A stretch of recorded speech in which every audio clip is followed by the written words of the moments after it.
This right here is our double hung window. When you unlock it, the top and bottom sash both go up and down.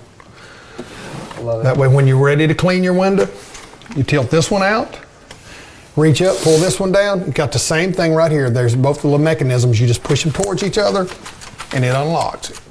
Yeah. And that way you can clean this one. Clean the outside. Then you just push it in until it clicks, raise it back up. This one's the same exact way, push it in until it clicks. This one has the night locks on it too. You expend both of them. And just like your slider, the screen is a half screen, but it'll go all the way up. Wow.